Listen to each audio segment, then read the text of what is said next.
A graça e a paz do Senhor Jesus. Amém, igreja? Aleluia. Glória a Deus. Como o pastor John Richard disse, nós estamos ali em Osasco, completando agora 5 anos.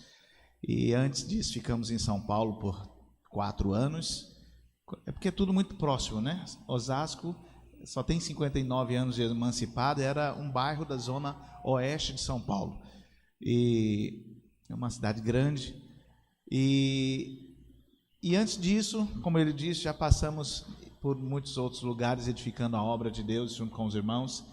E estar aqui hoje com o pastor John Richard, pastor Eleni, é uma honra, é uma alegria, na verdade é um sonho, né? Porque a gente caminhou tão perto, a gente caminhou mesmo juntos ali na mesma equipe, né? Quando ele chegou e veio lá do Manaus, logo em seguida também conheci sua mãe, conheci a nossa saudosa irmã que partiu, a mãe de Eleni. Foram pessoas que vieram para abençoar a igreja, foram pessoas que sempre abençoaram a obra de Deus, amém?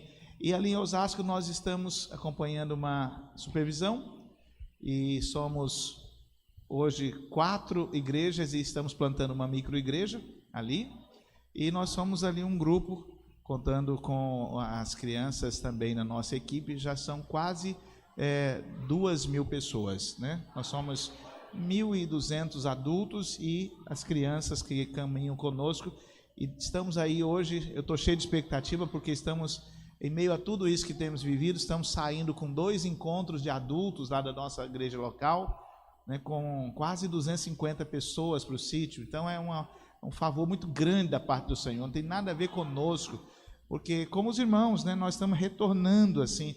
E algo gostoso que tem acontecido, irmãos, é que o povo quer, né? Parece que o povo está meio com abstinência de sair, de estar junto, é verdade. Então isso tem acontecido no nosso meio, e durante a pregação quero compartilhar mais algo daquilo que o Senhor tem feito no nosso meio ali, amém? Você está preparado para o que nós vamos receber nesses dias? Você quer receber? Você está com o coração aberto? Você veio com expectativa? Pois bem, Jesus não operou muitos milagres. Aonde? Em Nazaré. Porque o pessoal não percebeu a visitação do Senhor. Mas aqueles que o receberam, aonde ele chegava, Deus fazia. Então, às vezes a nossa expectativa ela está baixa. Às vezes pelo contexto, às vezes pelo que temos vivido. Mas eu quero dizer que Deus vai te surpreender daqui para amanhã, ao final dessa conferência. Inclusive, é tipo um encontro, né? Deus colocou no nosso coração que compartilhar aos irmãos, então eu posso ver como encontro, como é que você vai sair daqui amanhã. Venha preparado, mas venha mesmo, cheio de expectativa, porque você vai receber da parte do Senhor de forma tremenda e sobrenatural. Posso ter um amém? Diga glória a Deus. Aleluia, aleluia, aleluia. Eu vou liberar essa percepção no Espírito. Se é alguém entre nós, eu quero que você receba esta palavra, uma palavra de cura. Alguém que está com uma íngua na parte da virilha do lado direito. Se tem alguém aqui que está com isso, eu quero orar nesse instante. Se é alguém no nosso meio, eu quero orar por você, em nome de Jesus. Tem alguém no nosso meio sentindo uma dor próximo à sua virilha na parte direita, eu quero orar por você. Se tem alguém aqui nesse lugar, eu libero essa palavra porque creio que o Senhor quer alcançar alguém aqui ou alguém da sua casa, amém? Tem alguém nesse lugar que precisa dessa oração? Próximo à sua virilha, na parte direita, alguém tem alguma dor, está sentindo alguma dor? Se tiver, eu quero orar por você. Aleluia, aleluia. Tem alguém sentindo alguma dor nesse momento no seu corpo? Tem alguém sentindo alguma dor no seu corpo? Para que você não seja incomodado de forma alguma a participar dessa conferência. Alguma dor no seu corpo agora? Aleluia. Não tem?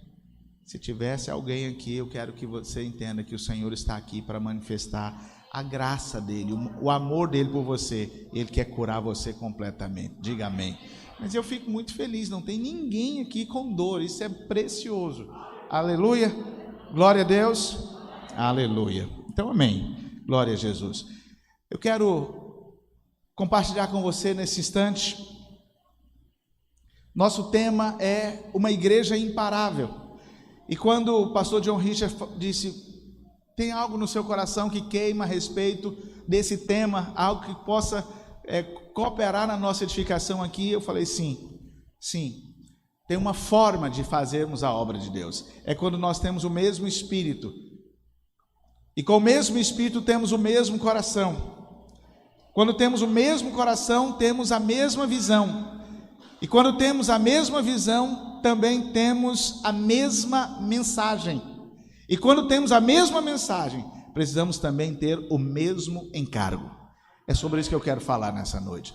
Eu sei que nós estamos reunidos aqui, temos pastores, temos a liderança local, temos irmãos da igreja, e eu creio que isso vai ser de sedimento, vai ser de edificação, vai ser de base, lá para a nossa congregação onde você está, lá para a sua célula onde você está. Amém, querido? Diga glória a Deus. Aleluia.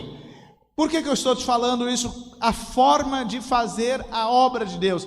Qual é a forma de edificarmos uma igreja imparável? A primeira coisa que eu quero mostrar para você é que ali em Êxodo, no capítulo 18, a partir do versículo 13 ao 26, não vou ler esse texto porque é só para dar a referência para você.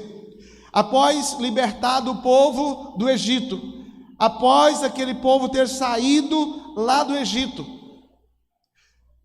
você já conhece a história? Deus usa aquele homem, Moisés, de uma forma estrondosa como nenhum outro. Depois de Jesus, é o homem mais sensacional, extraordinário de toda a Bíblia, é Moisés. O homem que operou os milagres mais portentosos, mais extraordinários. Ninguém fez algo como Moisés, irmãos, ninguém. Moisés, por isso que é esse homem que os judeus, eles se, de certa forma, se orgulham em dizer. Na verdade, eles têm muitos motivos para se orgulharem daqueles que Deus levantou. Mas apesar de que é tudo Deus, é tudo glória para Deus, porque na verdade eles não podiam fazer nada, porque eram pessoas como eu e você. Amanhã, na última palavra, eu quero compartilhar isso conosco na conferência. Mas Moisés está ali depois de libertar esse povo, cruzado o Mar Vermelho, esse povo que já está experimentando a água que flui da rocha, já está comendo do maná. Ele está ali no pé do Monte Sinai. São 3 milhões de pessoas.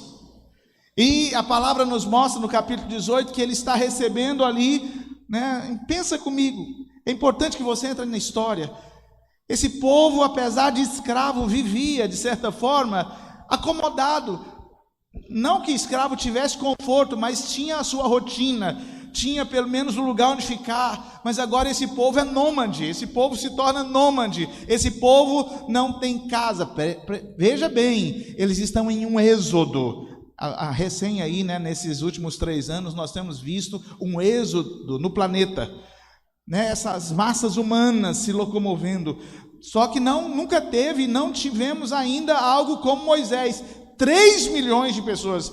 A gente viu aquilo que aconteceu, né, um punhado de gente chegando na Europa, ali na Alemanha, né, cruzando aquelas fronteiras, né, refugiados de várias partes do Oriente Médio, mas nada se compara a 3 milhões de pessoas. Pensa nessa situação, no desarranjo, na situação, na desorganização, no sentido de tudo meio que instável, tudo instável.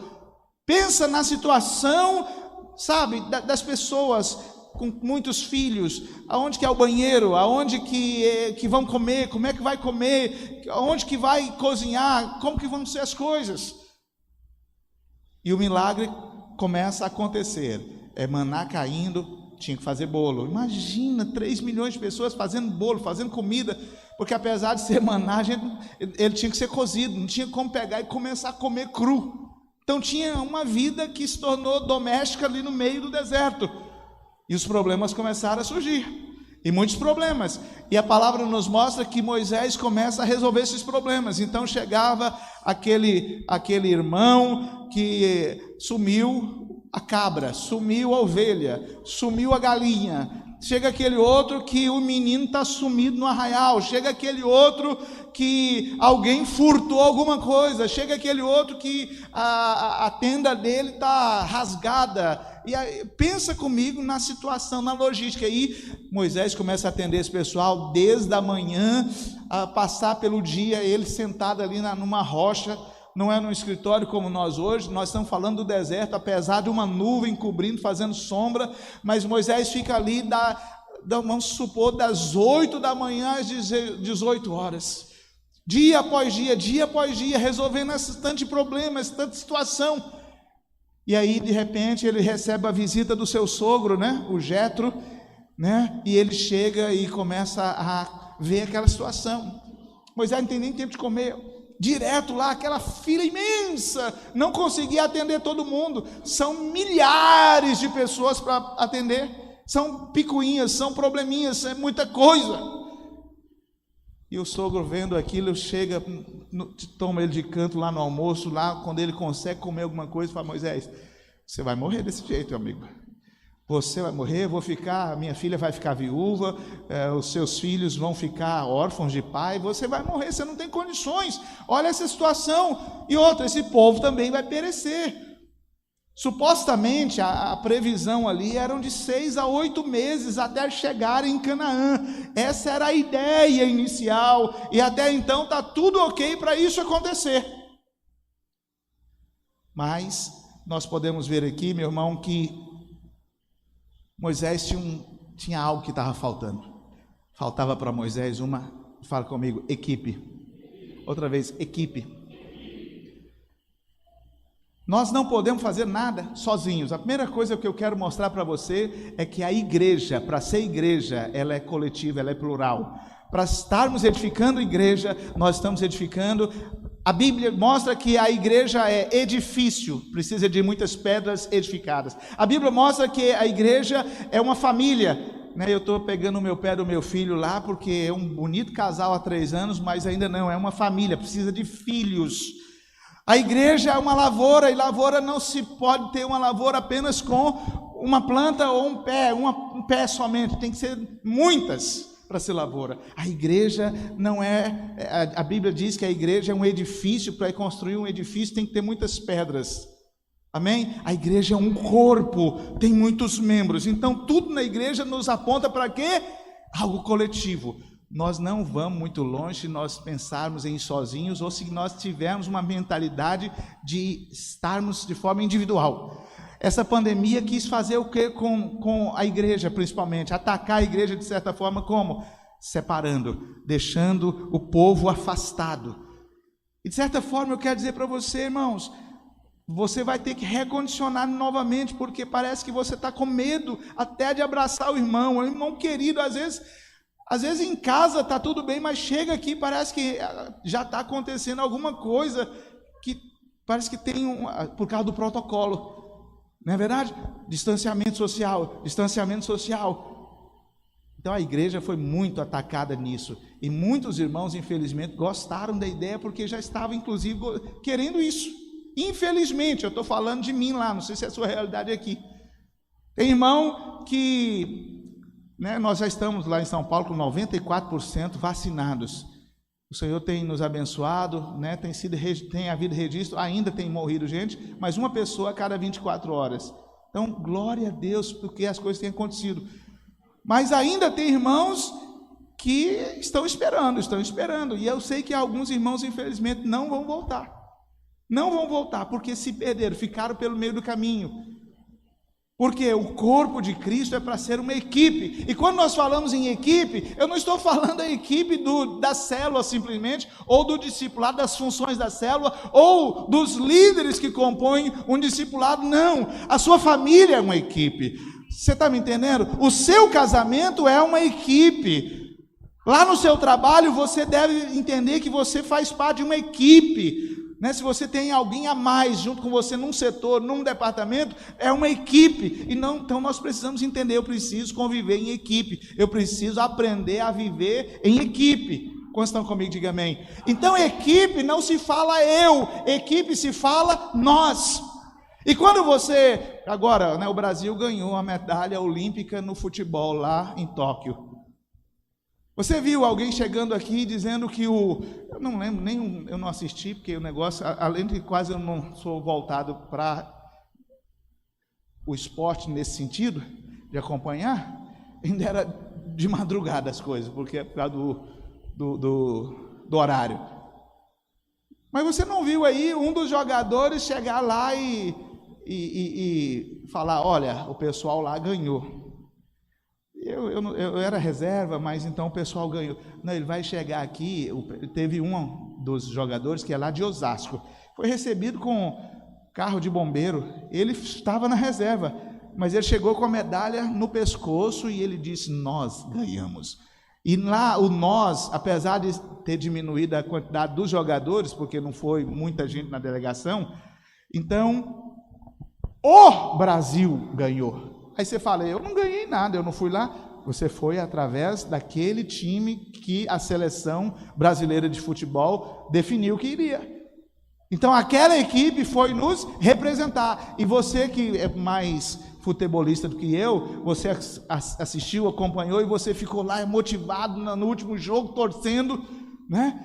E aí quando ganhou, você abraçou alguém, você estava lá comemorando, você estava lá feliz, porque de certa forma, em espírito, ou um espírito de certa forma futebolístico, você também participou, você também ganhou.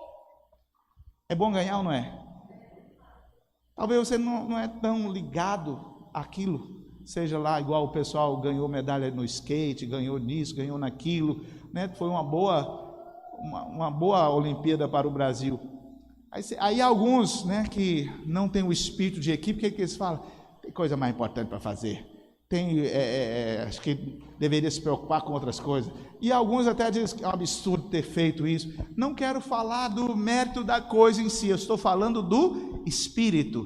Qual é o espírito? Nós somos equipe, nós convivemos em equipe. E como igreja nós estamos aqui edificando como equipe. Você me entende? Diga amém. Então quando eu te falo isso, você está diante de alguém que já batizou. O primeiro batismo que eu fiz foi de 1000 lá em Goiânia. Aí você fala, não, fiquei sabendo que não foi você não. Estou falando porque eu estava na equipe. Então eu também batizei. Aí depois nós batizamos em 2003, nós batizamos 3.000 pessoas. O pastor John Richard estava lá, nós fizemos encontros, 100 encontros no mesmo dia, 30 encontros. 30 encontros no mesmo dia. Sabe, 100 ônibus, uma frota de ônibus alugada. Aí eu posso chegar aqui para você e falar, eu também já batizei 3.000 pessoas. Aí você fala, não foi você. É porque eu faço parte da equipe. Quando você faz parte da equipe, você fez. Nós fizemos. Eu fiz. Nós fizemos. Eu estava lá. Agora, o ano passado, nós batizamos aqui em São Paulo 5.000 e poucas, quase 5.200 pessoas. Então, eu batizei 5.000 pessoas. E no Brasil e nas igrejas da Videira e Vinha, nós batizamos mais de 15.000 pessoas o ano passado, em meio à pandemia. Você pode dizer glória a Deus? Fala para o irmão que está do seu lado. O ano passado, eu batizei por cerca de 15.000 pessoas.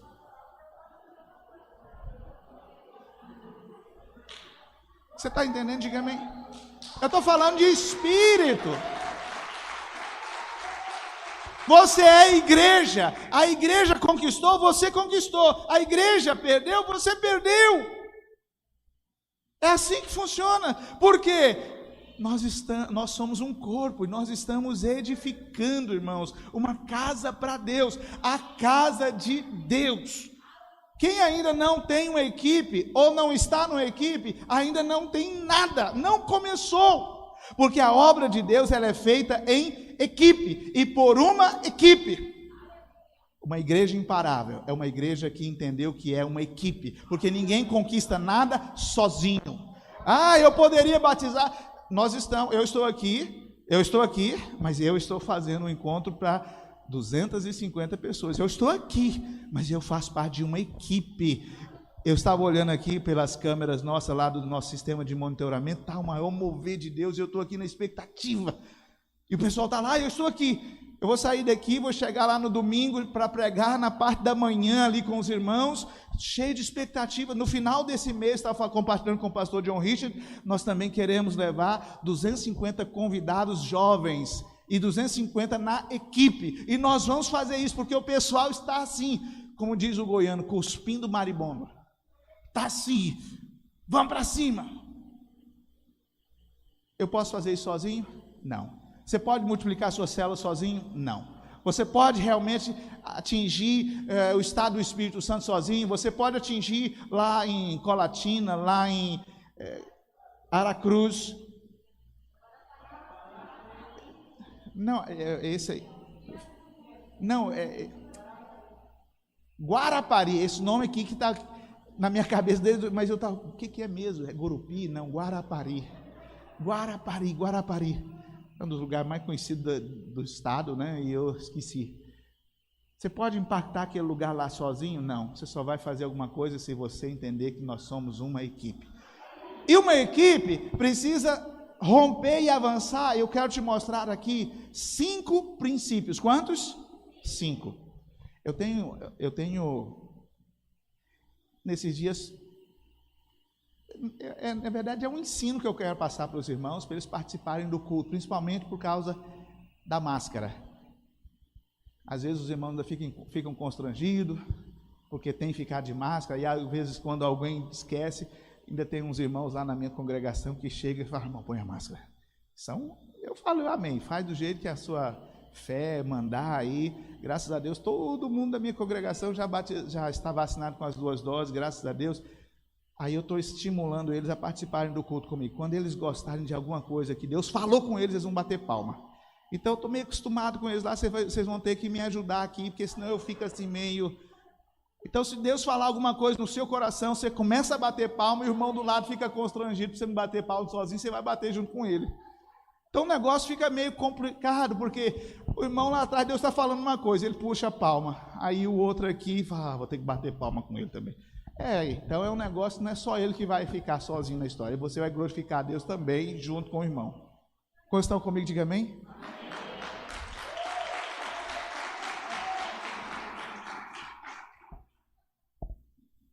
Quem já assistiu aqueles programas de televisão americano? Eu assisto programa de televisão americano desde a época de Jimmy Swaggart na década de 80. E eu vi aqueles auditórios assim, com milhares de pessoas. Ele falava um negócio que às vezes, por causa da tradução, não fazia muito sentido. Eu falava, meu Deus, esses povos gostam de bater palma, né? Então, eu gostaria de me sentir como um Jimmy Swaggart hoje aqui, como conferencista, assim. Então você vai, se Deus falar alguma coisa, queimou, confirmou, testificou, você vai bater palma. Amém? Só de hoje até amanhã. Depois vocês descansam em casa, amém? Mas você vai exercitar aí, batendo palma para glorificar Jesus. É uma forma de você dizer glória a Deus, porque às vezes você não consegue com a boca, está com essa máscara. Amém? Amém? Fala comigo, então, mesmo espírito, mesmo coração.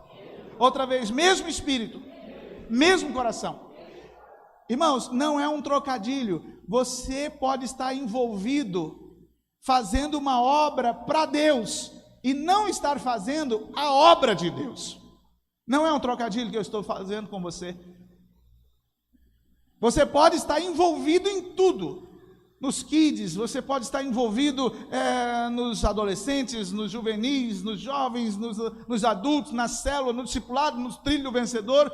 Mas você pode fazer tudo e ainda estar assim fazendo uma obra para Deus e não a obra de Deus. Porque quando você faz a obra de Deus, você precisa fazer o modelo de Deus. Você precisa fazer com as pessoas que Deus levanta, e você precisa usar os materiais de Deus, diga amém. Quando nós olhamos lá para Êxodo, no capítulo 35, do verso 34 em diante, você vai encontrar Deus levantando pessoas para executar a visão que Deus tinha dado para Moisés lá no monte, a visão do tabernáculo. Deus levantou as pessoas para fazerem todas aquelas peças de ouro, prata e pedras preciosas. Deus levantou pessoas para fazer o quê? O modelo. E Deus, quando falou para Moisés construir o tabernáculo, o que ele disse? Faz conforme o modelo que eu te mostrei. Presta atenção, eu e você estamos edificando, construindo a casa de Deus. Se você mora numa casa, alguém contratou, seja um engenheiro, arquiteto, ou um mestre de obra, ou um pedreiro, mas ele não chegou e disse, queria estar aqui o terreno, faz aí algo do jeito que você quer. Não. Nem que tenha sido um rascunho, um croquis feito ali num pedaço de papel de pão, não usa isso mais, né? Mas seja o que for, um guardanapo, foi desenhado ali uma planta, eu penso nisso, eu quero algo assim. Nós não estamos falando de construir a casa do João, nem do Hugo, nós estamos falando em construir a casa de Deus, a nova Jerusalém. Nós estamos falando de uma construção eterna, que começou lá com Adão, e vai terminar lá no capítulo 22 de Apocalipse, com a nova Jerusalém que desce do céu. O negócio ficou lindo demais, glorioso demais. Mas o que eu quero te mostrar é que tem uma mente, tem uma planta, tem um material, existem as pessoas e tem a forma de nós construirmos esta casa. É feito a 4 mãos, é feito por uma equipe. Nós estamos aqui agora em Vitória edificando, lá em São Paulo estamos edificando, lá em Goiânia estamos edificando, lá em Aracruz estamos edificando. Todos nós estamos fazendo o quê? A mesma casa. Quantos estão comigo? Diga amém. Nós estamos construindo a mesma casa, a mesma casa que os irmãos antes de nós, aqui em 1500, começaram a construir. Eu fui lá no convento da Penha, aquele povo, talvez você olha, hoje virou um monumento, mas aquele povo teve um coração para Deus na época. Esse povo foi desbravador. Ninguém que faz um convento daquele, irmão, está simplesmente fazendo alguma coisa. Não, gente que deu a vida ali. Eu fiquei pensando com a minha esposa, como é que trouxe esse material tudo para cima dessa rocha? É uma penha mesmo, é uma rocha do negócio. Como? Você pode ter certeza, teve gente, jovenzinho, o convento é de freira e seminário é de padre. Era um convento de mulheres. Tinha mulheres ali que acreditaram, que deram sua vida. Só que lá nos idos de 1500. Aí eu estou aqui no século 21, construindo algo. Só que você pensa que aquele povo lá... Não, nós estamos fazendo a mesma obra. Só que é importante você entender que você tem uma participação nisso. Paulo chega a dizer que nós precisamos construir todos com os mesmos materiais, porque vai sair um fogo da parte do Senhor e vai checar a consistência, a natureza da obra. Aqueles que constroem com ouro, prata e pedras preciosas, quando o fogo vem, isso fica mais puro, isso fica mais brilhoso, isso fica mais transformado ainda. Mas Paulo diz que tem outros construindo com madeira, palha e feno. E quando o fogo vier, não vai sobrar nada. Como fazer a obra de Deus? Fala comigo. No mesmo espírito. Eu quero mostrar para você aqui, Números 11, 25. É um pouco depois do contexto que eu falei para você, quando Moisés fez o quê? Quando ele estava naquela crise, Jetro deu para ele a estrutura de levantar capitães de 500, capitães de 100, capitães de 50. Ele levantou essa estrutura. E capitães de 10. Ele levanta essa estrutura e diz, os problemas maiores, eles virão a você. Só os problemas maiores desses capitães de 1000, de 500, de 100. Então você vai ter representantes. Só que ainda assim, pensa comigo, quantos capitães de 1000 deu nesse grupo de 3 milhões? Pensa, a estrutura imensa, é gente demais. Nós caminhamos um pouco mais aqui, esse contexto aqui ainda é o 2º ano no pé do Sinai, que nós vamos ler. Moisés, apesar de ter levantado essa equipe com esse tanto de capitães, era muito problema ainda.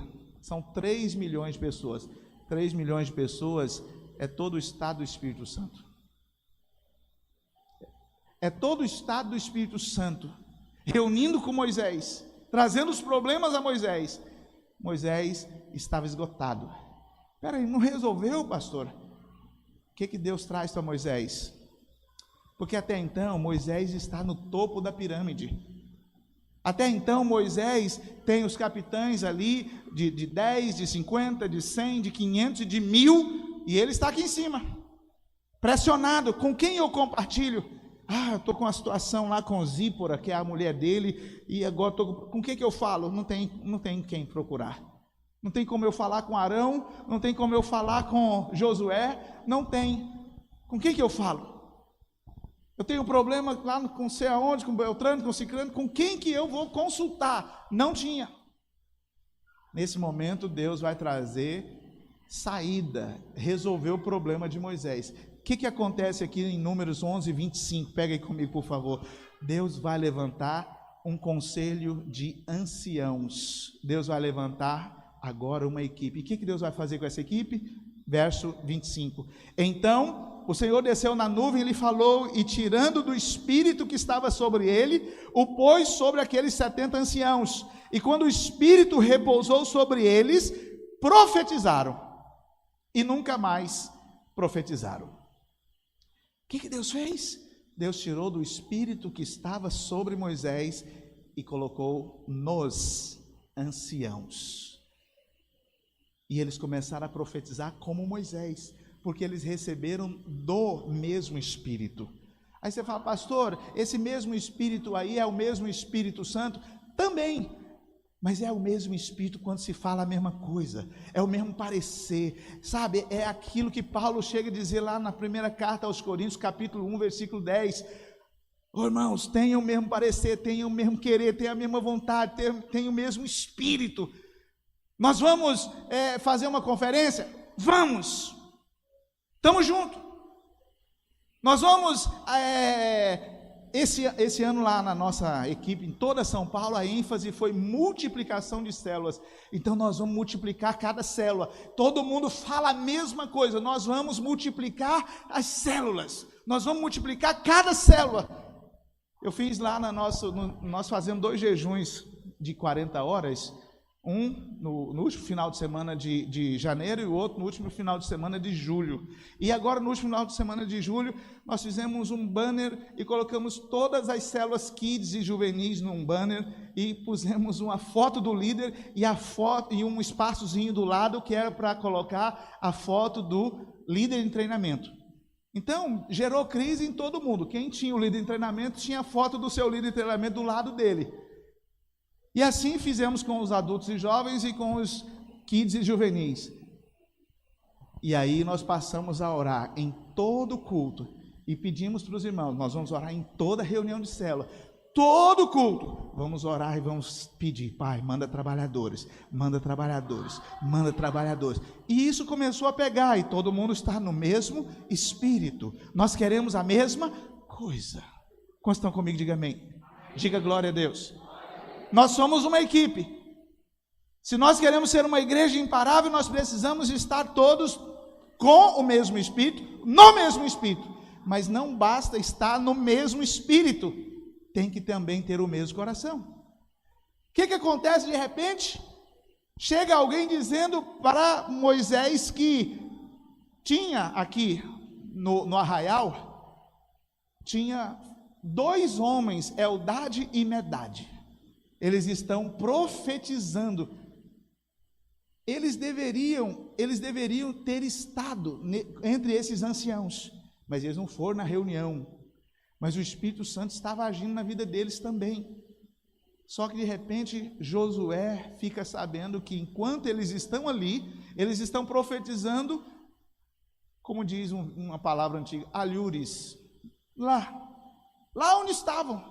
E chega a notícia, Moisés, Eldade e Medade estão profetizando lá no distrito 58º. Aí Josué pega e chega para Moisés e fala, isso está aqui no versículo, capítulo 11, versículo 26 ao 29. E ele chega e fala, Moisés, proíbe-lhes. Que absurdo! Como que eles podem fazer isso? Tinha que estar aqui.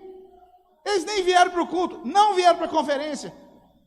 Não vamos compartilhar as palavras. Moisés falou desse jeito. Não, tinha que estar aqui. Foi convocado para subir no monte, todo mundo, e eles não vieram. Não vão compartilhar a palavra, não vão compartilhar o esboço. Eles não deveriam estar pregando. Eles não vieram. Moisés falou: você está com ciúme de mim, ô Josué? Quisera eu que toda a nação profetizasse. Quisera eu que todos fossem cheios do Espírito e estivessem profetizando. Por que você está me falando para proibi-los? Essa é a vontade do Senhor. Essa é a vontade do Senhor. Não tenha ciúme de mim, Moisés. O alvo de Deus é que vocês serão uma nação de sacerdotes, uma nação de profetas nações. Quantos estão comigo? Diga amém. Fala comigo. O mesmo Espírito, o mesmo coração. Por quê? Porque pode ter alguém que... Vamos multiplicar cada célula. Sei não. Cada célula, a minha célula. Aí se alguém olha, presta atenção, até está falando a mesma coisa, está debaixo do mesmo jejum, está debaixo da mesma ênfase, mas não está com o mesmo coração. Josué não estava com o mesmo coração. Você está entendendo? Aconteceu algo no mesmo contexto. Jesus está aí com os discípulos, mas de repente chega Tiago e João dizendo: tem um pessoal aí que está expulsando demônio em teu nome, proíbe-lhes. A mesma coisa aconteceu lá com Jesus. O que Jesus falou? Presta atenção, que história é essa? Deixa que façam, se não é contra mim, é por mim. Quem comigo não espalha, está ajuntando.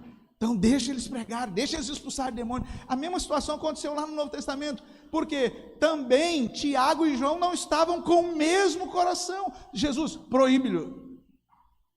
Você já viu isso acontecer na sua célula? Eu acho que tem alguém aqui que está muito com as asinhas para fora. Ele não é nem líder, ele está chegando aqui e ele é meio pentecostal, fica profetizando lá na célula, atrapalhando. Aí chega para o discipulador chega para o pastor: não sei o que eu faço, porque nessa célula tem um irmãozinho lá que começa a orar e começa a profetizar, está tomando a vez do líder. Aí você fala: pastor, mas não está errado? Presta atenção, corrige apenas a forma, mas não está errado o princípio. Você está me entendendo? Diga amém. Porque todos nós somos sacerdotes, somos profetas, todos nós devemos ministrar da paz do Senhor. Amém, querido?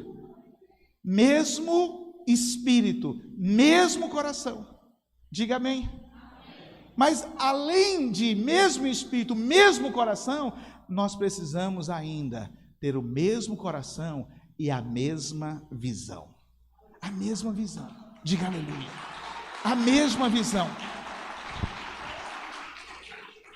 Olha a visão de Moisés. Vamos ler. Números 11, 26 ao 29, porém no arraial ficaram 2 homens, um se chamava Eldade e outro Medade, e repousou sobre eles o Espírito, porquanto estavam entre os inscritos ainda que não saíram à tenda, e profetizavam no arraial. E então correu um moço e anunciou a Moisés e disse: Eldade e Medade profetizam no arraial. E Josué, filho de Nun, servidor de Moisés, um dos seus escolhidos, respondeu e disse: Moisés, meu senhor, proíbe-o. Porém Moisés lhe disse: tens tu ciúmes de mim, por mim? Tomara todo o povo do Senhor fosse profeta, e que o Senhor lhes desse o seu Espírito. Presta atenção, Josué tinha o mesmo Espírito, tinha o mesmo coração, mas Josué não tinha a mesma visão. Ele pensava: não, é só para esse grupo aqui. E Moisés fala o quê? Tomara que todos profetizassem. Aí nós encontramos Paulo escrevendo aos Coríntios, capítulo 14, verso 5: eu quisera que todos vós falasseis em outras línguas, muito mais, porém, que profetizasseis, pois quem profetiza é superior ao que fala em outras línguas, salvo se as interpretar, para que a igreja seja ou receba edificação. Eu e você, pastor, precisamos ter o mesmo espírito do nosso supervisor. Eu e você, discipulador, precisamos ter o mesmo espírito do meu pastor. mas também o mesmo coração, mas também a mesma visão. Nosso encargo é edificar uma igreja de vencedores, onde cada crente é um sacerdote. Cada crente é um sacerdote na totalidade. Esses dias chegou para mim lá um dos irmãos que recém tinha levantado líder e tudo mais, aí daqui a pouco eu fico sabendo que ele fez um casamento.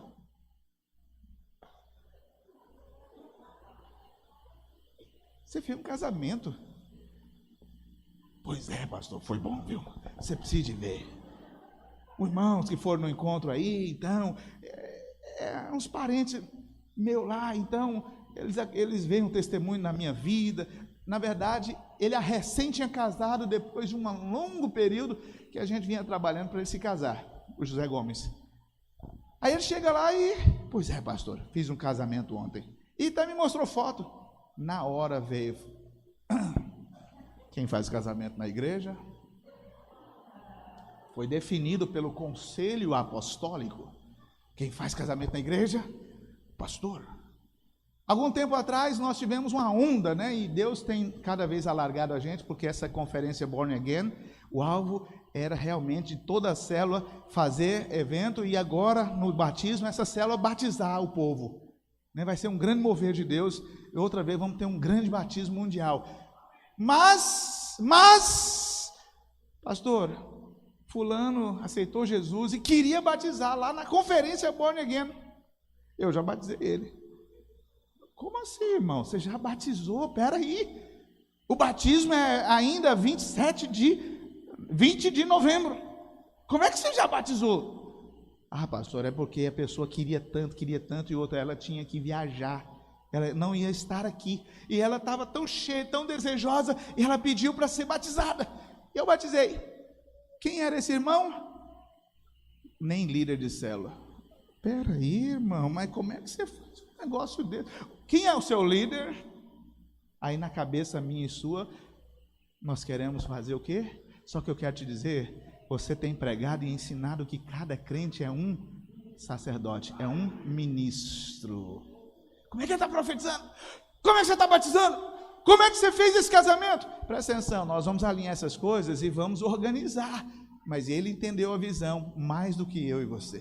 Ele está com a visão no coração, ele está queimando. Eu posso. Você não manda o povo servir a ceia na célula?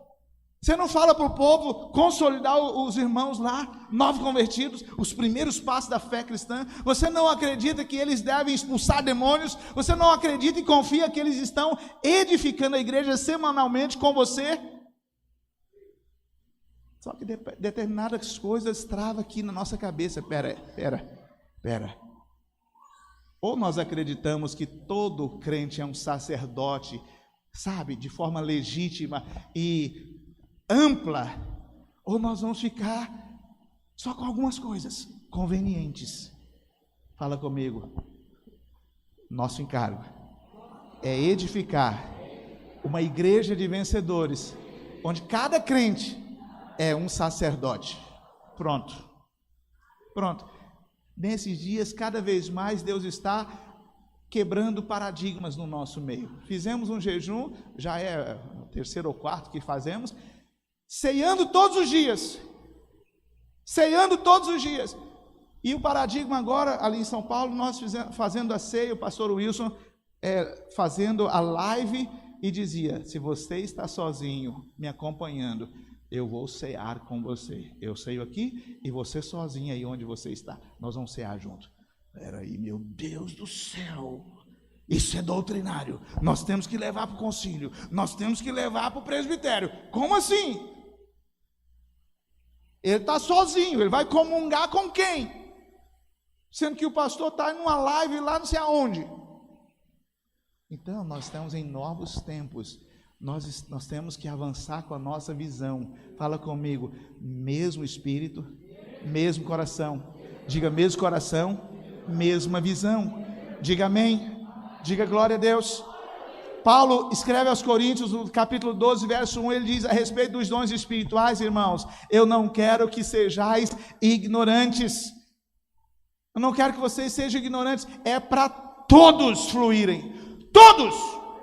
Essa é a visão. Você é um sacerdote. É para fluir. Palavra de conhecimento, palavra profética, palavra de sabedoria. É para fluir, operar milagres. É para fluir, interpretando línguas. É para fluir, operando milagres, curas. É para fluir toda. Então, se nós queremos uma igreja imparável, eu tenho que ter a mesma visão. Mesmo coração e a mesma visão. Todos têm que ter a mesma visão. O pastor, o discipulador, o líder, o anfitrião, o líder em treinamento, o membro da célula, o FA que está chegando, todos precisam da mesma visão. Diga amém. Diga glória a Deus. E aonde que nós ensinamos a nossa visão? De forma mais específica e sistemática, lá no trilho do vencedor. A visão, irmãos, só para ficar claro para você, é tudo que é pregado da Bíblia. Tudo. A nossa visão é abrangente. Então, o fundamento que nós queremos que toda a igreja tenha está no trilho, no maturidade e no CTL. Todos devem passar por lá, estarem em cima da mesma plataforma, no mesmo nível ali, de construção, no mesmo alicerce. Está lá, mas a visão não é só essa. Domingo está sendo pregada a visão aqui. Essa pregação, ela é repetida lá na célula. É visão bíblica. Nós precisamos ter a mesma visão. Paulo chega a dizer aqui em Hebreus 5,12: pois com efeito, quando devis ser mestres, atendendo ao tempo decorrido, tendes novamente necessidade de que alguém vos ensine de novo quais são os princípios elementares dos oráculos de Deus, assim vos tornastes como necessidade de leite e não de alimento sólido. O que Paulo estava falando? Existe um tempo decorrido que todo mundo tem que estar no mesmo padrão. Eu considero o trilho, a igreja toda tem que ter passado por esse trilho, para galgar dali para novos níveis. De quê? Do seminário. Do quê? De uma conferência. Quantos estão comigo? Diga amém. Diga glória a Deus. Nosso encargo é edificar uma igreja de vencedores, onde cada crente é um sacerdote. Esse é o coração de Deus que está lá em Gênesis 1:26. Façamos o homem a nossa imagem, tenha ele a nossa semelhança, para dominar. Isso é ser sacerdote, isso é ser ministro. Diga amém. Lá no Apocalipse, quando nós encerramos, a Bíblia vai e fala novamente.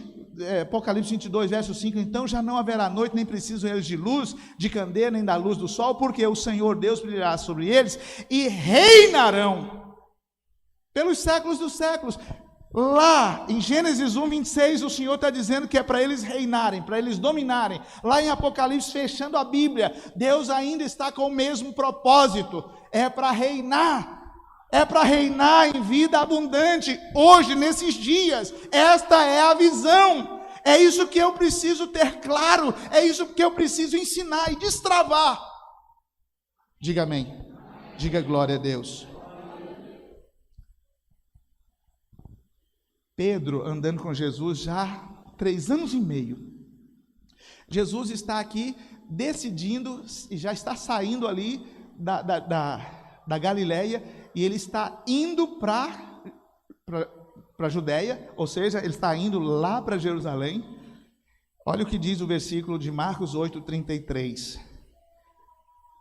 Pedro começa a dizer: Senhor, o Senhor cresceu demais, o ministério está sendo reconhecido entre os samaritanos, toda a Galileia, Senhor, toda a Judéia, inclusive está vindo gente até de fora, até da Síria, está vindo gente do Líbano, está vindo gente da Arábia Saudita, está vindo gente de tudo quanto é canto para te ouvir. Agora o Senhor fica com essa conversa de que nós vamos subir para Jerusalém, e lá o Filho do Homem será entregue, lá ele morrerá, lá ele dará a sua vida. Lá. Senhor, para com isso. Se for o caso, nem vamos. Para de dizer essas coisas do Senhor. O que Jesus diz? Verso 33 de Marcos 8. Jesus, porém, voltou-se e fitando seus discípulos, repreendeu a Pedro e disse: arreda-te, Satanás, porque não cogitas das coisas de Deus, e sim das dos homens. Pedro não tinha a mesma visão.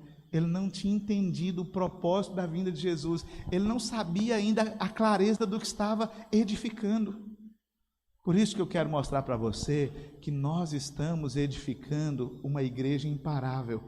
Precisamos estar todos debaixo do mesmo Espírito, com o mesmo coração, com a mesma visão. E eu quero mostrar agora para você que precisamos ainda de termos a mesma mensagem.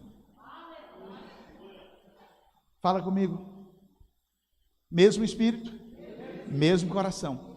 Diga mesmo coração, mesma visão. Diga mesma visão, mesma mensagem. Nós estamos pregando já há mais de 10 anos a ênfase do Evangelho da Graça. E de repente chega alguém e fala: pastor, eu queria outra mensagem. Até quando o pastor Aloysio, o nosso pastor, vai estar pregando sobre a mensagem da graça?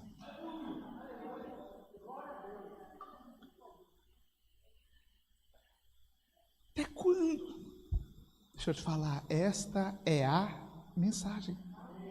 Não tem outra mensagem. Não tem outra mensagem. Não, mas eu queria outras nuances, outros prismas, eu queria outras abordagens. Mas vai cair, e tem que cair, na mensagem da graça, que é o Evangelho, que é a boa nova. Qual é a boa nova? Ele fez por mim, Ele fez em mim, Ele me substituiu na cruz, e hoje Ele quer também me substituir no dia a dia. Paulo chega a dizer que não mais vivo eu, mas Cristo vive em mim, e o viver que agora eu vivo na carne, eu vivo pela fé no Filho de Deus que me amou, e a si mesmo se entregou por mim. Não mais vivo eu, mas Cristo vive em mim. Isso é a mensagem da graça. Não é simplesmente você não está aqui, irmão. Presta atenção, você não está aqui ouvindo de um assunto. Você está ouvindo aqui o propósito de Jesus ter morrido na cruz. É isso que nós temos que pregar para toda criatura. É o início da vida cristã, é o meio pela qual vivemos a vida cristã, e é o meio que viveremos a eternidade afora. A obra redentora é a mensagem da graça. Só que essa mesma mensagem da graça, ela precisa estar presente em todo lugar. O pastor prega aqui no púlpito, domingo. Essa mesma mensagem deve ser repetida, a mensagem da graça, lá na reunião da célula. Essa mesma mensagem deve ser repetida lá no encontro. Essa mesma mensagem, ela é ensinada no maturidade, no CTL, ela deve ser ensinada no discipulado. É a mesma mensagem. Eu vou lembrar o meu discípulo, líder de célula, na equipe de discipulado: você é amado. Não tem nada a ver com você, o crescimento da sua célula. Seu fracasso ou o que você está passando não depende de você. Eu vou ensinar a mesma coisa lá para os alunos que estão chegando à maturidade. Meu irmão, existe uma herança para você, conquistada na cruz. Você apenas hoje entra nela, porque você já é justificado. É a mesma mensagem que eu vou ministrar lá no encontro e vou dizer para eles na cruz: o Senhor te amou, Ele se entregou para você. Lá naquela cruz que você está vendo, foram levados todos os nossos pecados, os seus pecados estão lá, todas as condenações e as legalidades do inferno contra a sua vida, toda a legalidade e pacto que você fez com o diabo, toda a maldição foi posta lá. Você percebe a mesma mensagem? Ela tem que estar nos nossos relacionamentos do dia a dia. Nós estamos edificando uma igreja imparável, e uma igreja imparável é essa que tem, fala comigo, mesmo Espírito, mesmo coração. Diga mesmo coração, a mesma visão. Diga a mesma visão, a mesma mensagem. Pedro, no capítulo 10 de Atos, ele tem a revelação de um lençol que desce com todos os tipos de animais imundos, e Deus fala com ele: Pedro, mata e come. Por 3 vezes ele diz, a mesma voz vem e ele repete a mesma coisa: Senhor, jamais na minha boca entrou coisa imunda e impura. Mas daqui a pouco ele está lá em cima, tipo num terraço da casa, tem alguém batendo e chamando, e ele ouve a conversa: nós somos de Cesareia de Filipe e viemos aqui buscar um apóstolo Pedro. E ele está lá em cima ouvindo. Aí ele desce, aí ele chega lá, tem alguns irmãos enviados da parte de Cornélio, um centurião romano, um pagão.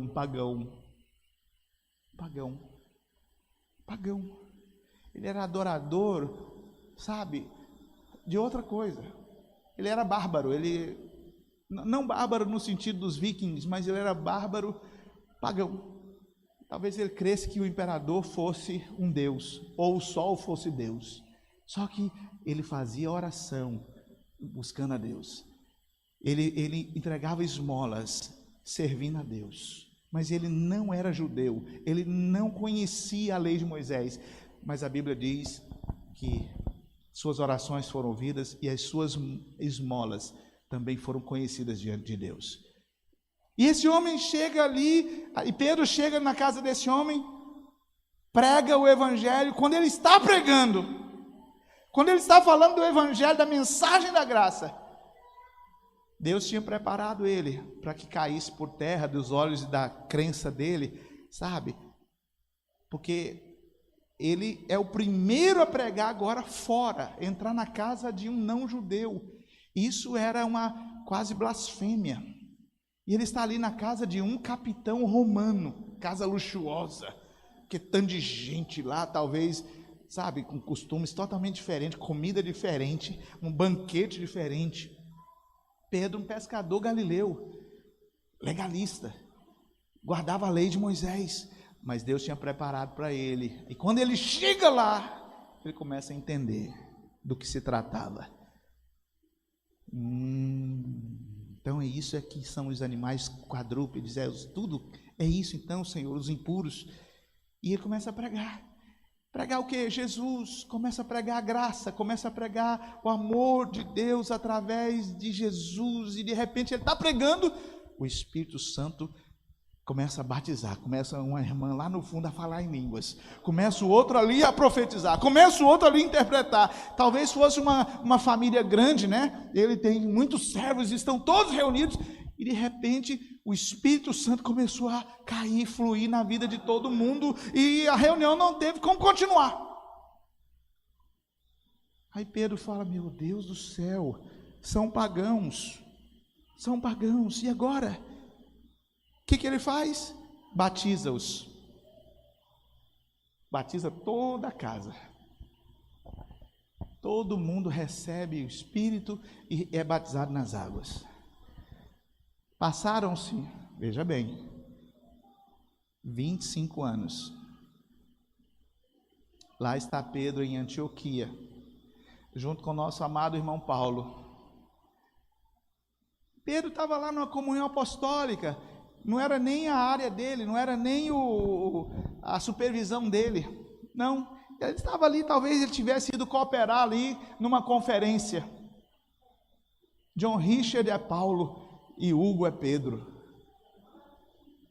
e lá está todo mundo, e tem uma mesa, uma sala VIP, tem ali uma comida, e tem almoço, aquela comunhão, só que de repente, chega um colegiado, lá de Jerusalém, de certa forma assim, eles estão mais para fiscalizar as coisas, fiscalizar a obra, do que exatamente para edificar.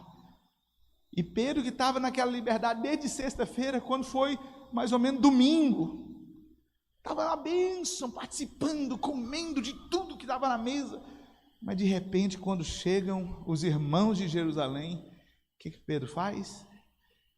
Irmãos, olha o tempo que já havia passado, desde a experiência na casa de Cornélio. Ele, de certa forma, foi o que abriu o evangelho para os gentios. Ele que teve a visão, ele concordou no capítulo 15 com o presbitério lá em Jerusalém, de que os gentios deveriam receber a palavra também, porque o Espírito Santo estava sendo derramado sobre eles. Mas 25 anos depois, Pedro ainda tem uma certa dificuldade. A gente percebe que Pedro, apesar de ter o mesmo espírito, o mesmo coração, a mesma visão, Pedro ainda estava com uma dificuldade com a mesma mensagem. Qual é a mesma mensagem? Espera aí, esse irmão ainda está com vício, mas ele não pode orar, ele tem vício, ele não pode estar envolvido aqui para trazer gente. ele está com vício. Esse irmão, ele tem um punhado de dificuldade na vida dele, de caráter. Esse irmão, os negócios dele são meio assim, nebulosos. Esse irmão aqui, ele ainda tem dificuldade em casa, ele tem dificuldade com o filho, ele tem dificuldade lá no trabalho dele. Nós temos que avaliar. Espera aí, mas quem é que faz a obra? É você ou é a mensagem que você prega? Qual que é o meu papel e o seu? É pregar a mensagem? Aí você fala, pera, pastor, pera aí, eu sou o responsável, eu sou o guardião, e aqui só funciona aquilo que eu autorizar, porque afinal de contas eu terei que prestar conta diante de Deus. Tudo isso está correto. Mas você acredita que Deus pode usar esse irmão? Só que Deus está usando o irmão. Ele é um evangelista. Eu estou com um baita de um evangelista e ele está comigo há 6 anos, só que ele ainda fuma. Aí você fala, pastor, o que tem? Eu também fumo. Talvez alguém me pode falar isso. É um dos maiores dizimistas da igreja. Pastor, e ele está ganhando gente. Nesse encontro está levando 4 pessoas do interior, lá da empresa dele, lá do interior de São Paulo. Ele já levou outros 4 em outros encontros, e o encargo dele é abrir a videira lá naquela cidadezinha pequena, lá do interior de São Paulo. Esse irmão. Só que ele fuma. Porque na minha cabeça, quem fuma não pode ser usado por Deus. Chegou lá, eu estou aqui, de certa forma, por que eu estou falando isso para você? É porque a gente tem a mesma visão que é que nós ensinamos, mas nós também estamos pregando o amor de Deus e que Deus usa a todos. Só que na hora de Deus usar a todos, a mensagem entre o que eu falo e o que eu pratico está truncando as coisas. Chega a irmã lá para nós, quero conversar com você, pastor e pastora. Eu falei, o que está acontecendo? Só vem ela dessa vez. Ela veio denunciar o marido líder. Só que ela tem visto que o marido de vez em quando toma uma cerveja. É um absurdo, pastor. Como? A gente termina a reunião da célula e chega em casa, o meu marido vai beber uma cerveja. Não concordo, ele tem que ser removido. Ele não pode estar na liderança, porque ele não vive o que prega. Esse rapaz, a vida dele foi difícil, porque ele já foi preso. Ele vivia realmente assim, ele tem quase 2 metros de altura, era segurança, era daqueles caras que era para matar ou morrer, era para rolar no chão quando ele estava de serviço. E agora ele está trabalhando de motorista de um empresário lá.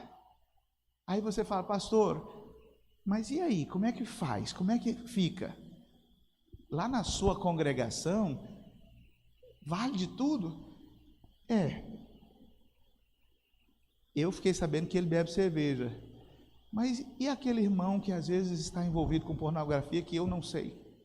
E aquele outro irmão da igreja que está com o nome sujo e ainda fazendo financiamento de carro, ou ainda contratando um punhado de cartão de crédito que vai dar o cano no povo.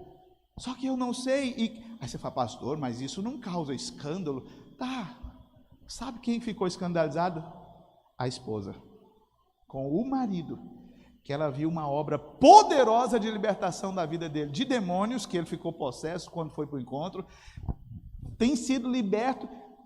Viviam amaziados, se casaram. Ela chegou pelas tretas deles do casamento. Na verdade, eu percebi que além foi só o pano de fundo, a cerveja. Ela queria falar de outras coisas. Quantos estão comigo? Diga amém. Aí você fala, pastor, mas como assim? Presta atenção, irmão. Na minha e na sua cabeça, a mensagem que eu prego dizendo, Deus ama todos e pode operar na vida de todos. Muitas vezes eu aumento o nível, o sarrafo lá para cima. E eu começo a dizer, você não pode ser usado por Deus porque você faz isso e você faz aquilo outro. E aí o que acontece com a igreja imparável? Ela começa a ficar imóvel. Ela começa a se tornar engessada. Por quê? Tem a forma que eu quero que Deus haja. E tem as pessoas que eu entendo que Deus pode usar. Quantos concordam que aqui Deus quer usar todos? Tá, pastor, mas desse jeito. Querido, é a mensagem que transforma. É a mensagem que transforma. É a mensagem que Deus vai botar na boca desse irmão, e ele está desse jeito, mas é a mensagem através dele que vai transformar, porque você não vai conseguir pregar somente aquilo. Eu vou falar isso bem forte para você, porque isso pode te chocar. Você nunca vai pregar só aquilo que você vive. E outra, não é só o que você vive que transforma os outros, é o evangelho da graça que transforma os outros, é a pregação do evangelho da graça que transforma. Faz sentido? Diga amém. Só que eu rotulo, só que eu quero pôr numa caixa. Não, você não pode, irmão. Presta atenção. Pedro achava que eles não podiam receber o Espírito Santo, que ele, por serem pagãos, por comerem carne de porco, por serem romanos, porque romanos são dominadores dos judeus, não pode. É só para nós. Só nós podemos ser usados. Quantos estão comigo? Diga amém. E por fim, fala comigo, mesma mensagem, mesmo encargo. Diga, mesmo espírito, mesmo coração. Diga, mesmo coração, mesma mensagem, perdão, mesma visão. Diga, mesma visão, mesma mensagem, mesmo encargo. Presta atenção, pastor Aloysio tem feito isso aqui, para que nós possamos ter no Brasil e por onde nós formos, um movimento da pregação da mensagem da graça. Nós precisamos todos ter a mesma mensagem, com o mesmo encargo que Deus tem dado a ele, com o mesmo encargo que Deus tem dado ao pastor John, com o mesmo encargo que Deus tem dado ao pastor Fábio. Mesmo encargo. O que é encargo, irmãos? Encargo é esse desejo que só Deus pode colocar no coração da pessoa. Se você não tem o mesmo encargo por esta visão, por essa mensagem, você precisa pedir ao Senhor, porque Ele quer nos dar o mesmo encargo, o mesmo desejo. Ele quer dar para você. Eu tenho traduzido essa palavra encargo por amor. Amor. Quando é que eu posso ver alguém com amor? Quando o que ele fala arde, queima por dentro. Lembra dos dois discípulos que iam para Emaús, quando ouviram Jesus, e eles diziam, porventura não nos ardia o coração, quando ele explanava, explicava as Escrituras, nos ardia, por causa do encargo de Jesus com a mensagem. O encargo de Jesus com a mensagem ardia no coração dos dois discípulos. Ardia, queimava. Irmãos, eu fiz o Maturidade no Espírito em 1999. Quem ministrava na época são os nossos pastores pioneiros. Irmãos, eu fazia esse curso à tarde. Era quarta e sexta à tarde. Irmãos, eu tinha que chegar em casa. Eu era militar na época. Eu saía, porque o militar tinha o expediente na quarta-feira, era só até meio-dia. De lá eu ia para o curso que começava às 2 da tarde e terminava às 4h30. Pastor Aloysio, pastora Márcia estavam ministrando, pastor Naor, pastor Wilson ministrando ali naquela época. Irmãos, eu terminava aquilo ali, às vezes eu tinha que entrar em serviço. Às vezes eu tinha que pegar um serviço às 18 horas, mas eu tinha que ligar para minha esposa. Eu falava, meu Deus do céu, meu bem, que foi isso hoje? Eu nunca ouvi isso na minha vida. Aquilo queimava dentro de mim, essa mesma mensagem, o encargo daqueles irmãos. E o mesmo encargo que ainda hoje o pastor Aloysio vai estar ensinando nesses dias agora, de novo, fazendo maturidade e disponibilizando numa mentoria, para quem quiser ter acesso, mas a mesma palavra, a mesma mensagem, esse mesmo encargo, e quando você o ouve falar, queima. Eu estava numa aula com a pastora Márcia, nessa época, em 99, um grupo. A sala de aula tipo aqui, era num salão tipo esse nosso aqui, tinha cerca desse tanto de gente que está aqui. Ela estava dando aula à tarde, e de repente no final ali, 4h20, quase terminando, uma senhorinha levanta e fala, ô moça, deixa eu te fazer uma pergunta, eu estou aqui hoje, eu queria saber, ela estava ministrando sobre a nova aliança, sobre o plano de redenção. Essa senhorinha levanta e fala assim: gostaria de saber se o que você está ensinando, pessoas como eu também podem receber. Aí a pastora falou: como assim pode receber? Eu sou a avó dessa menina e eu venho toda vez com ela e acabo participando, mas eu sou espírita. Eu queria saber se eu também posso ter direito a isso, se eu posso receber isso. Isso também é para mim. Uma espírita no curso de maturidade, falando do plano de redenção, querendo receber Jesus, porque aquilo era muito vivo, aquilo queimava no nosso coração. Quantos estão comigo? Diga amém. Mesmo encargo, como é que você tem liderado a sua célula, como você tem discipulado a sua equipe de líderes, como que é? Não deu certo, vai embora, não quer, entrega, não, nós vamos até o fim. Qual que é o limite? Até o limite que você quer ir comigo. Enquanto você não disser me larga, sai do meu pé, vai embora, me deixa, eu não vou te deixar. Vamos junto até o fim. Por quê? Porque é o mesmo encargo. Eu acredito nessa visão, eu acredito nisso. Quantos estão comigo? Diga amém. A palavra nos mostra que Jesus, aqui, vou ler com você, João 13:1. Antes da festa da Páscoa, sabendo Jesus que era chegada a sua hora de passar desse mundo para o Pai, tendo amado os seus que estavam no mundo, amou-os até o fim. Quem estava entre estes que ele amou até o fim? Judas. Até o fim. Até na última, ali na primeira ceia, quando Jesus fala do pão, do vinho, e pega um pedaço e dá para ele, olhando para ele, e diz: aquilo que você tem de fazer, faz-o depressa. E daqui a pouco eles estão lá no Getsêmani, e daqui a pouco chega Judas com uma turma lá de soldados do templo. Jesus fala o que para ele? Amigo, a que vieste? Amigo, a que vieste? Até o fim, até o último instante, eu não desisto de você, porque eu tenho encargo. Deus colocou esse desejo por essa obra, por esta visão, por esta mensagem, por esse trabalho, e eu vou até o fim, eu vou até o fim. O apóstolo Paulo, ele fala aos Gálatas, depois de ter ensinado os Gálatas, veio lá o pessoal da mensagem dos judaizantes e desfaz todo o trabalho de Paulo, dizendo: não, você é salvo, mas tem que continuar guardando o sábado, guardando as festas, guardando e indo a Jerusalém, você tem que continuar. Aí Paulo escreve no versículo 19 do capítulo 4: meus filhos, por quem de novo sofro as dores de parto, até Cristo ser formado em vós. Qual é o meu encargo?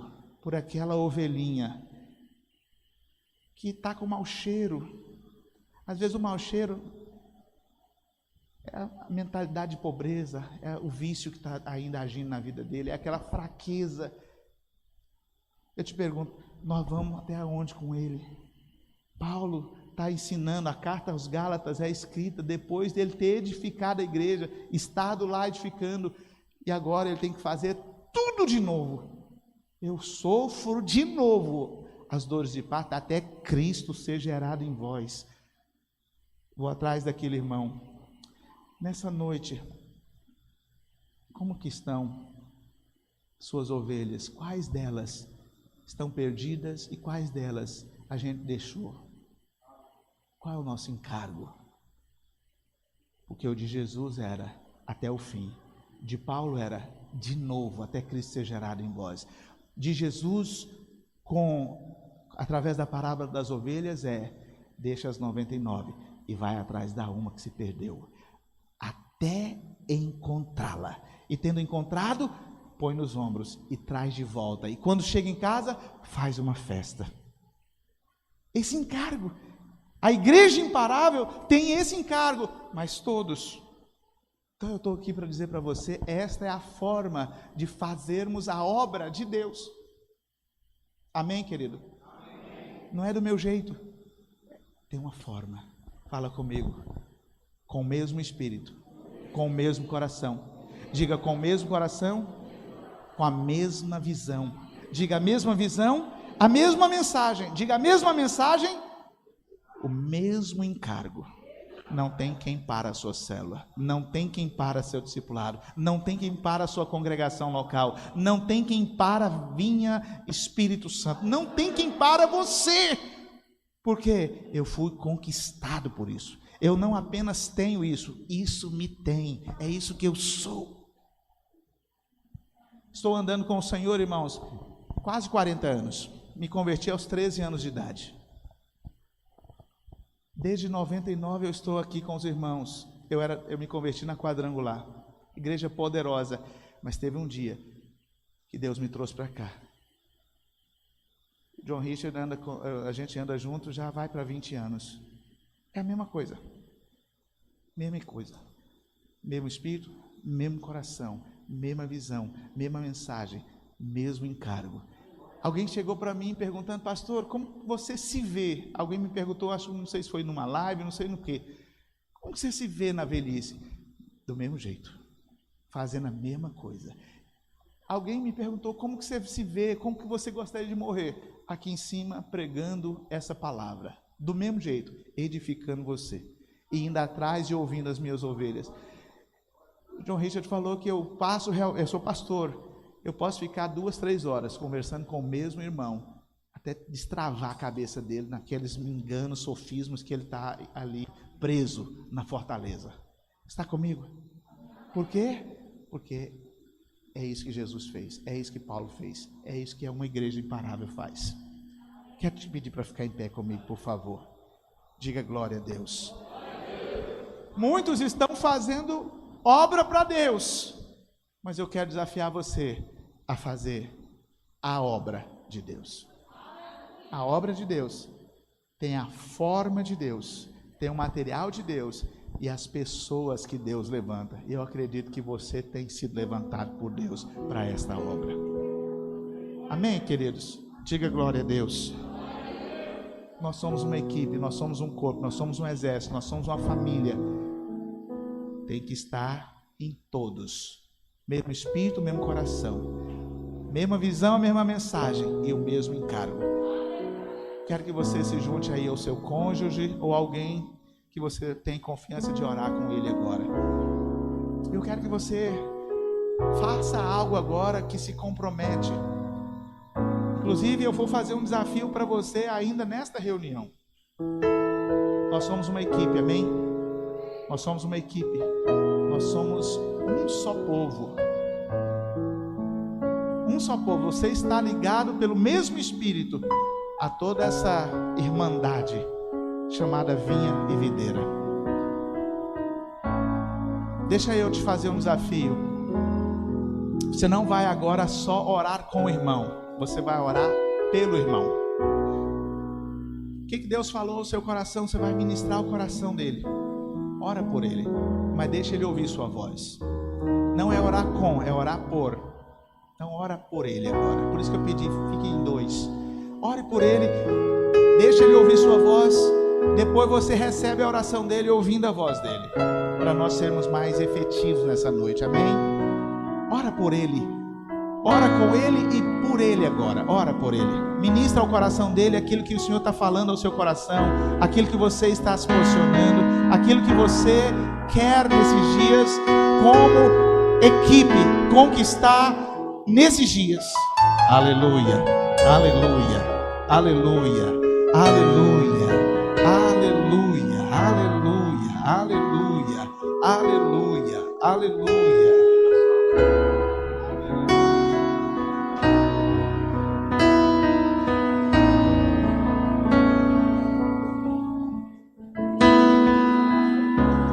Ora por ele, ministra ao coração dele, deixa ele ouvir sua voz, deixa ele ouvir sua oração e ele dizer amém.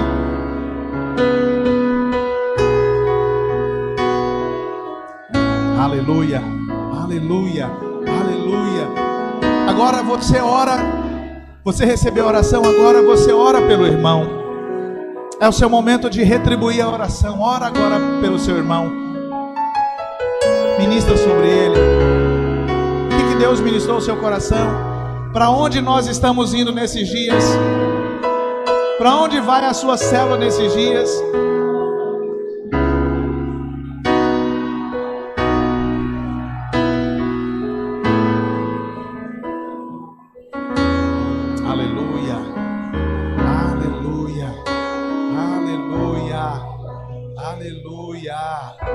Aleluia.